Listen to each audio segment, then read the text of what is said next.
सरोकार। अमरोहा में तेज रफ्तार पिकअप के ब्रेक फेल होने से हादसा होने की खबर आई है। ये तस्वीरें आप देख रहे हैं जो कि अमरोहा की बताई जा रही हैं। जानकारी के मुताबिक बेकाबू होकर पिकअप डिवाइडर पर चढ़ गया और काफी ज्यादा रफ्तार में होने की वजह से कंट्रोल नहीं कर पाया। धनौरा मार्ग पर पलटने से बच गया ये पिकअप। फिलहाल बड़ा हादसा होने से भी बच गया है। वहीं माहौल में काफी ज्यादा भगदड़ भी देखने को मिली। हादसे के बाद मौके पर भारी भीड़ इकट्ठा हो गई। वहीं लोगों ने ड्राइवर को गाड़ी से निकालकर सुरक्षित जगह पर पहुंचाया। ये पूरा मामला गजरौला के इंदिरा चौक का बताया जा रहा है। अमरोहा में तेज रफ्तार पिकअप के ब्रेक फेल होने से बड़ा हादसा होने से टल गया। बताया जा रहा है कि बेकाबू होकर पिकअप डिवाइडर पर चढ़ गया जो कि दूध से लदा हुआ था। वहीं ये भी बताया जा रहा है कि लोगों की मदद से पिकअप ड्राइवर को बाहर निकाल लिया गया। ये हादसा धनौरा मार्ग का बताया जा रहा है जहां बड़ा हादसा होने से बच गया। वहीं मौके पर भगदड़ का माहौल भी देखने को मिला।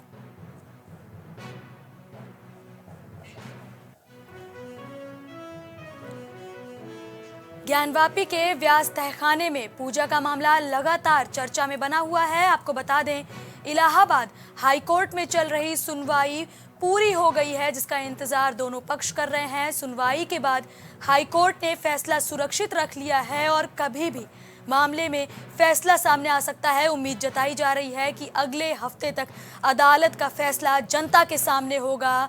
इलाहाबाद हाई कोर्ट में जस्टिस रोहित रंजन अग्रवाल की बेंच में ज्ञानवापी मामले की सुनवाई पूरी हो चुकी है। व्यास जी के तहखाने में पूजा पाठ का मामला मुस्लिम पक्ष प्रयागराज हाई कोर्ट लेकर पहुंचा था जहां पर सुनवाई पूरी हो चुकी है और अगले हफ्ते मामले में फैसला जनता के सामने आने की खबरें सामने आ रही हैं।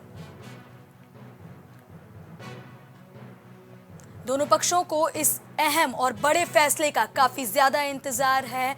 दोनों पक्ष इस फैसले पर आंखें गड़ाए बैठे हुए हैं।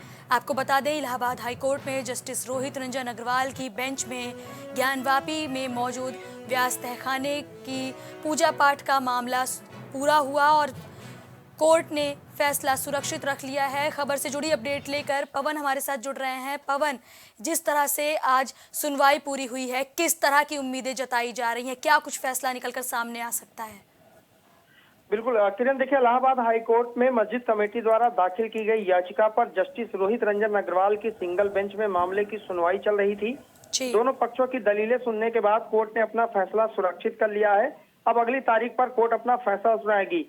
हालांकि व्यास जी के तहखाने में जिला अदालत द्वारा पूजा पाठ करने की अनुमति मिलने के बाद मुस्लिम पक्ष द्वारा इलाहाबाद हाई कोर्ट में याचिका दायर की गई थी। इस याचिका पर बीते 12 फरवरी को भी करीब 2.5 घंटे सुनवाई हुई थी, जिस पर यह कहा गया था कि अगली डेट 15 तारीख लगाई गई और आज ऐसे में 15 तारीख को इस पूरे मामले की सुनवाई हुई। हालांकि इस मामले पर कोर्ट ने अपना फैसला सुरक्षित कर लिया है। उम्मीद ये लगाई जा रही है कि 1 हफ्ते के आसपास इस पे कोर्ट अपना फैसला सुना देगी। जी पवन, क्या इस सुनवाई के बाद किसी वकील या फिर किसी भी भक्त का या फिर किसी का भी कोई बयान सामने आया है?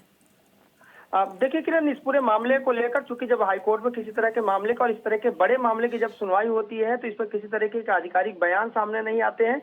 हालांकि पिछली सुनवाई के दौरान दोनों पक्षों के बयान सामने आए थे, लेकिन इस पर किसी तरह की कोई बात अभी तक क्लियर नहीं हो पाई थी। साफ तौर पर कोई उसमें बताया नहीं गया था। लेकिन अगर आज की बात करें तो किसी तरह की कोई उस पर आधिकारिक अभी तक बयान सामने नहीं आया है। हालांकि ये सामने आया है कि इस पर तारीख बढ़ा दी गई है। कोर्ट ने अपना फैसला सुरक्षित कर लिया है।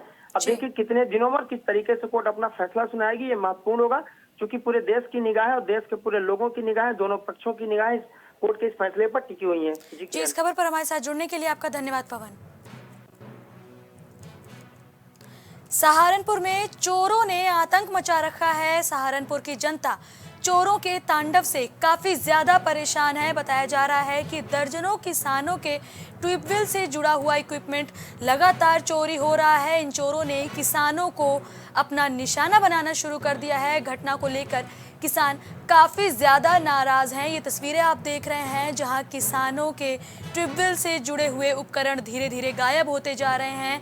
मामले की शिकायत पुलिस से की गई है, जहां पुलिस ने मामले की जांच पड़ताल शुरू कर दी है। दूसरी ओर किसान काफी ज्यादा नाराज हैं। ये पूरा मामला थाना फतेहपुर के ग्राम धतौली का बताया जा रहा है। किसानों की माने तो लगातार किसी न किसी किसान के ट्यूबवेल से जुड़े हुए उपकरण चोरी हो रहे हैं। लगातार मामले की शिकायत की जा रही है। बावजूद इसके चोरों को ना पुलिस का खौफ है, ना कार्रवाई का डर है।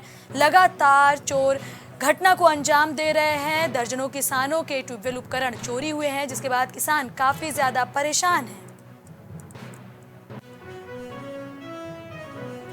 औरैया में राशन डीलर का चुनाव होने वाला है, जिसे लेकर तैयारियां जोर शोर से चल रही हैं। गोहानी खुर्द गांव में राशन डीलर का चुनाव होना है। ये तस्वीरें आप देख रहे हैं, जहां पर पुलिस प्रशासन भी मुस्तैद है। राशन डीलर के चुनाव में पुलिस प्रशासन किसी भी तरह की कोताही बरतना नहीं चाहता। हर चीज को लेकर पुलिस पूरी तरह तैयार है। अजीतमल तहसील क्षेत्र में ये चुनाव होना है। भाकियू के जिला अध्यक्ष आलोक कुमार बन चुके हैं। ये बड़ी खबर आ रही है, जहां लखनऊ जिला अध्यक्ष आलोक कुमार को भारतीय किसान यूनियन ने बनाया है। उनके समर्थकों में इस फैसले के बाद से काफी ज्यादा खुशी देखने को मिल रही है। भारतीय किसान यूनियन के पदाधिकारियों ने आलोक कुमार को अब नई जिम्मेदारी दी है। यूपी के प्रदेश अध्यक्ष राजपाल शर्मा ने ये लेटर हेड जारी किया, जिसमें लिखा हुआ है कि आलोक कुमार अब भाकियू के लखनऊ जिला अध्यक्ष होंगे। आलोक कुमार के जिला अध्यक्ष बनने के बाद से उनके समर्थकों में काफी ज्यादा खुशी देखने को मिल रही है। वहीं आलोक कुमार का कहना है कि इस नई जिम्मेदारी का निर्वहन वो पूरी ईमानदारी के साथ करेंगे। यूपी के प्रदेश अध्यक्ष राजपाल शर्मा ने ये आदेश जारी किया है। लखनऊ में भारतीय किसान यूनियन को नया जिला अध्यक्ष मिल गया है, जो कि आलोक कुमार हैं। आलोक कुमार के कंधे पर अब भारतीय किसान यूनियन के जिला अध्यक्ष के तौर पर सारी जिम्मेदारियां होंगी। अब पदाधिकारियों के साथ बातचीत करते हुए भारतीय किसान यूनियन को लखनऊ में आलोक कुमार संभालेंगे। यूपी के प्रदेश अध्यक्ष राजपाल शर्मा ने यह आदेश जारी किया है।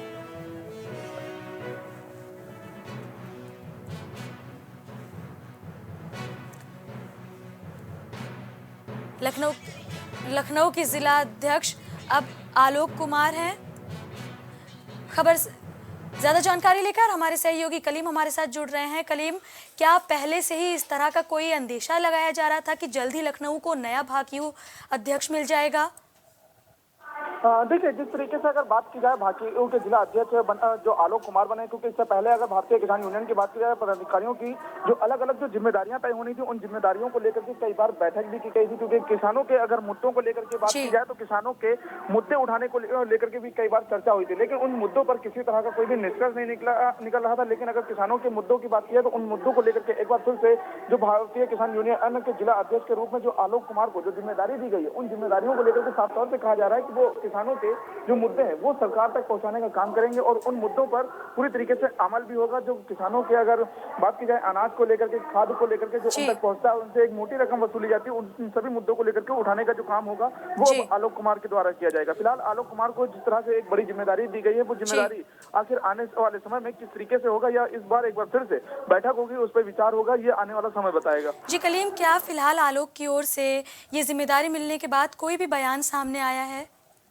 देखिए, फिलहाल जिस तरीके से बात की जाए आलोक कुमार के बयानों को लेकर के तो अभी तक किसी तरह का कोई बयान तो सामने नहीं आया, लेकिन हाँ, ये जरूर कहा गया है कि जिस तरीके से जो एक इनको जिम्मेदारी दी गई, इससे पहले जो बैठकें की गई थी, बैठकों में आलोक कुमार का जो नाम सामने आ रहा था, वो एक बार इस पर मोहर भी लग गई है और मोहर लगने के बाद उन्होंने इस जिम्मेदारी को स्वीकारा भी है। और इस जिम्मेदारी को स्वीकारने के बाद एक बड़ा कदम उठाते हुए किसानों के साथ बैठक भी कर सकते हैं और किसानों के मुद्दों को भी सरकार तक पहुंचाने का काम करेंगे।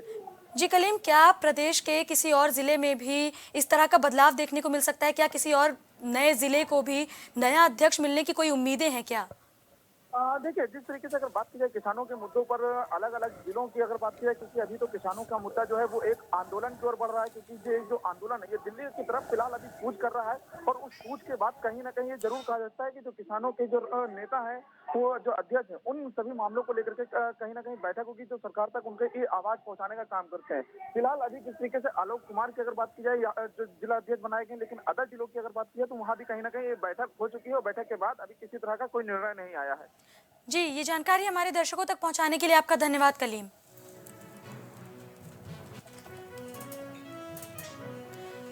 सुप्रीम कोर्ट का केंद्र को बड़ा झटका मिला है। सुप्रीम कोर्ट ने एक बार फिर से केंद्र की चुनावी बॉन्ड योजना को रद्द करते हुए एक बड़ा झटका दिया है। सुबह से लगातार ये खबर चर्चा में बनी हुई है, जहां चुनावी बॉन्ड योजना को अब असंवैधानिक करार दे दिया गया है। इलेक्टोरल बोर्ड पर कोर्ट ने रोक लगा दी है, जिससे केंद्र को एक बड़ा झटका मिला है। एसबीआई को, ईडी को अब सारी जानकारी देनी होगी, मामले में बारीकी से जांच होगी। इलेक्शन कमीशन इस जानकारी को साझा करने वाला है। सुप्रीम कोर्ट ने केंद्र को एक बार फिर से बड़ा झटका दिया है। केंद्र की चुनावी बॉन्ड योजना रद्द हो चुकी है। लोकसभा चुनाव से पहले ये फैसला काफी पार्टीज की नींद उड़ा चुका है। चुनावी बॉन्ड योजना असंवैधानिक करार दी गई है। खबर से जुड़ी अपडेट लेकर हमारे सहयोगी अजय हमारे साथ जुड़ रहे हैं। अजय, इस फैसले से, सुप्रीम कोर्ट के इस फैसले से पार्टीज पर कितना बुरा असर पड़ने वाला है?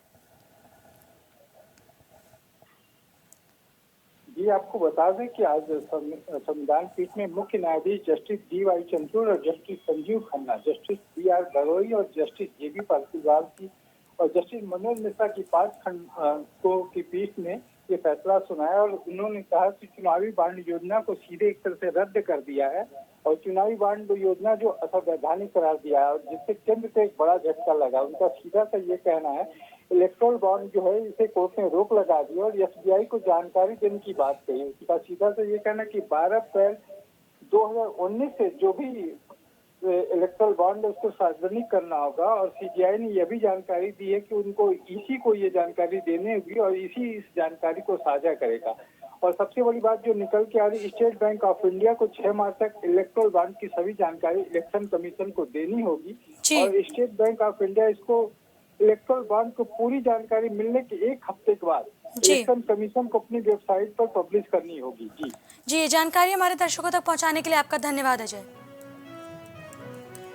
जालौन में बीच सड़क पर रोडवेज बस बंद होने के बाद एक अलग ही नजारा देखने को मिला। ये तस्वीरें आप देख रहे हैं, जहां सवारियों ने धक्का देकर सरकारी बस को रेलवे क्रॉसिंग पार कराई। बस में धक्का लगाने का ये वीडियो सोशल मीडिया पर जमकर वायरल हो रहा है। लोग इस पर तमाम तरह की प्रतिक्रियाएं दे रहे हैं।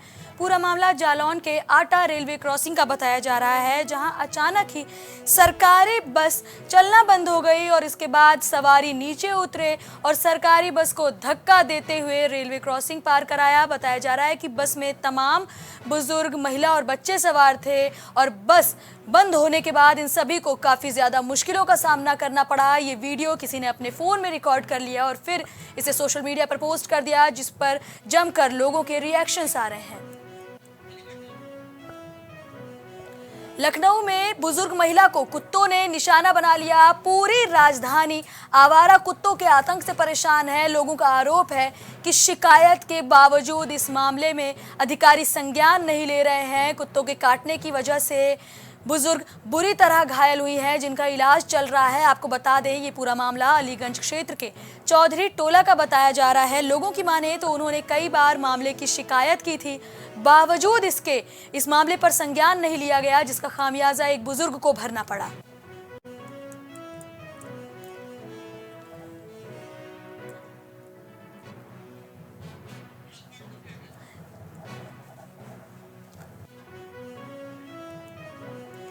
कानपुर में चलती वैन आग का गोला बन गई। लगातार वाहनों में अचानक आग लगने की तस्वीरें सामने आ रही हैं। वैन में बैठी सवारियों में चीख पुकार मच गई। वहीं मौके पर पहुंचकर लोगों ने आग बुझाने की कोशिश की। बताया जा रहा है कि आग लगते ही सवारियों ने गाड़ी से कूदकर जान बचा ली। वहीं स्थानीय लोगों ने फायर ब्रिगेड को मामले की सूचना दी, जिसके बाद मौके पर पहुंचकर फायर ब्रिगेड ने कड़ी मशक्कत के बाद आग पर काबू पाया। फायर ब्रिगेड कर्मी लगातार आग बुझाने की कोशिश करते रहे और काफी देर बाद इस आग पर काबू पाया गया। घाटमपुर कस्बा क्षेत्र के HDFC बैंक के सामने का ये पूरा मामला बताया जा रहा है, जहां कानपुर में चलती हुई वैन में अचानक आग लग गई।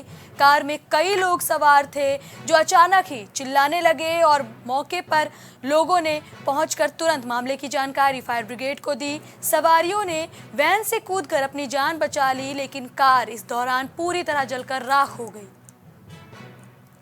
स्थानीय लोगों से मिल